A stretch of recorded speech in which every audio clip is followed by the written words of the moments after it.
ओम श्री सतनाम साखी। जय श्री कृष्ण। परम श्रद्धेय सद्गुरु स्वामी शांति प्रकाश जी महाराज के मुखारविंद से निसृत आचार्य सद्गुरु स्वामी टेऊराम जी महाराज के पावन प्रसंगों का अपूर्व संकलन। सत्संग वर्खा भाग 3 प्रवचन 4 पार्ट 2।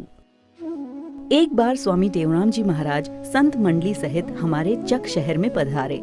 उस मंडली में संत उद्धव दास भी थे। उद्धव दास जी महाराज जी के साथ हारमोनियम बजाते थे। एक दिन ऐसी भगवत लीला हुई कि गुरु महाराज जी वहाँ चक में पधारे तो उस समय संत उद्धव दास के पिता एकदम बीमार पड़ गए। संत उद्धव दास के पिता की इच्छा थी कि उद्धव कुछ दिन के लिए यहाँ रुक जाए जब तक मैं ठीक हो जाऊं।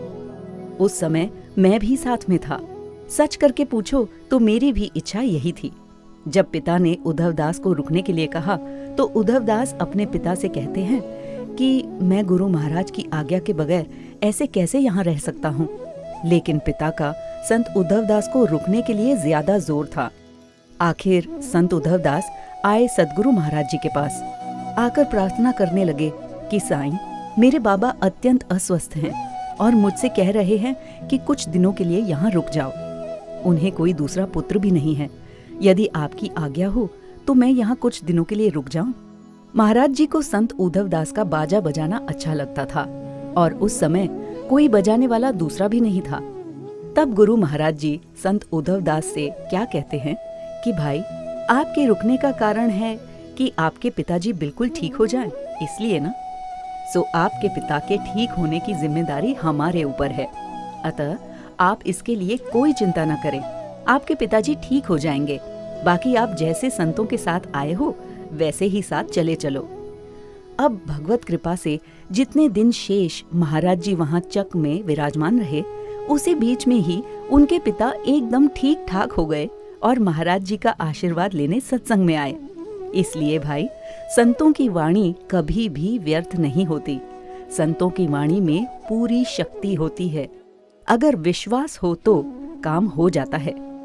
सद्गुरु महाराज ने अपने प्रवचन में आगे कहा, जब अमरापुर दरबार पर कोई भी श्रद्धालु भक्त यदि कुछ प्रसाद लेकर आता और आकर गुरु महाराज जी के चरणों में रखता तो गुरु महाराज जी उसे वहीं पर खोलकर वहां उपस्थित सभी प्रेमियों में बांट देते थे।